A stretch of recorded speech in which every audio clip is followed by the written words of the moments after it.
Hey, salut à tous! Cette nouvelle vidéo analyse, la troisième, est consacrée au film Ant-Man dont Marvel a publié la première bande-annonce hier. Un premier aperçu avait déjà été diffusé à l'occasion du premier épisode d'Agent Carter plus tôt cette année. Bref, c'est l'occasion pour moi de revenir sur ce que l'on sait déjà de ce film attendu depuis 2006. Basé à la fois sur des infos officielles, des rumeurs, des hypothèses, cette vidéo peut contenir des spoilers sur le futur film. À vous de voir si vous voulez continuer. I know. Wasn't my idea.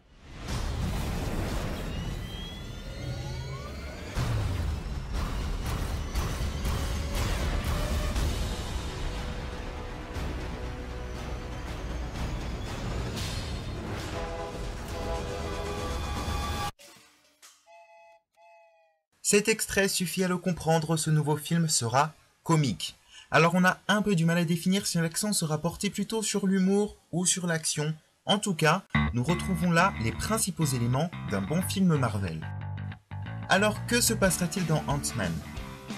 Scott Lang, un voleur apparemment en prison au début du film, a une fille touchée par une maladie grave. Contacté par le docteur Hank Pym, qui l'observe depuis un moment, il se voit confier une mission très spéciale qui lui permettrait de se racheter. Il s'agit de dérober le costume permettant de changer de taille, conçu par Pym en 1963, pour l'empêcher de tomber entre de mauvaises mains. Les mauvaises mains en question, ce sont celles de Corey Stoll, ancien protégé du professeur, qui s'est emparé de son entreprise Pym Technologies. Son but, commercialiser la technologie, surnommée Ant-Man, à des fins militaires.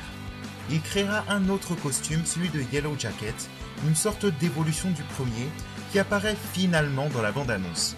Il est intéressant de voir comme ce costume, avec des bras télescopiques, rappelle le costume d'Eric O'Grady dans les comics. Ainsi, par un enchaînement de péripéties, ce fameux cambriolage aura des conséquences importantes.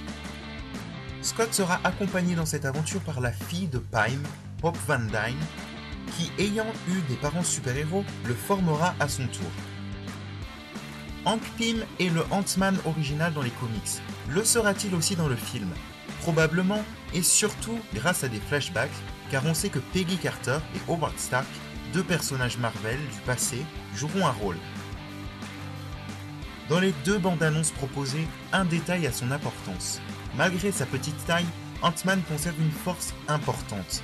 Ce passage rappelle par ailleurs la vidéo test dévoilée il y a quelques années.